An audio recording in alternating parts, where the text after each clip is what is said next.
शनी मीनेत आल्यामुळे नेमकं काय होणार आहे? प्रत्येक राशीत कुठला तरी ग्रह येतच असतो.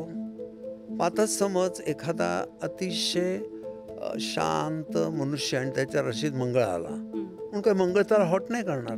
त्याचा बेसिक स्वभाव शांत आहे. मेष वृश्चिक राशीत तापट आहेत, त्याच्यात चंद्र आला तर ती माणसं कशी शांत झाली, होतच नाही, विंचूच. त्यामुळे हे स्वभाव जे ठरले ते नक्षत्राच्या ताऱ्यांचे स्वभाव त्यांना मॅच होतात.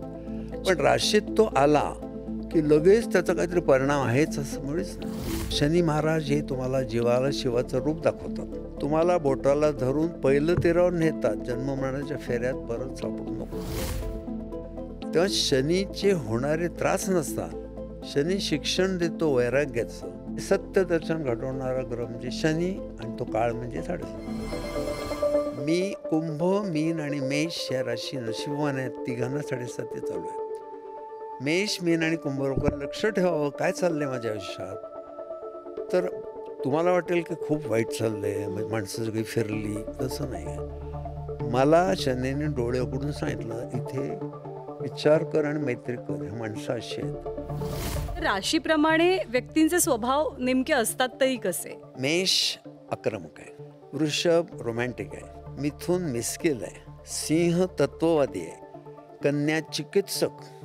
इतकी चिकित्सक कन्या राशीच्या माणसासमोर दत्त महाराज साक्षातून उभे राहिले तर तो विचारेल आधार कार्ड वगैरे आहे का काही, तुम्हीच कशावर.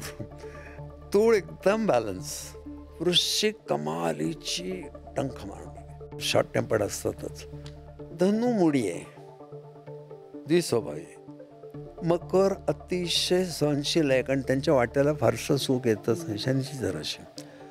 कुंभ परिपक्व आहे आणि मीन भाविक आहे, अतिशय देवदेव करणारी आहे. कोणत्या अशा राशी आहेत की ज्यांना या ग्रहबदलाचा सर्वाधिक फटका बसू शकतो किंवा त्रास होऊ शकतो?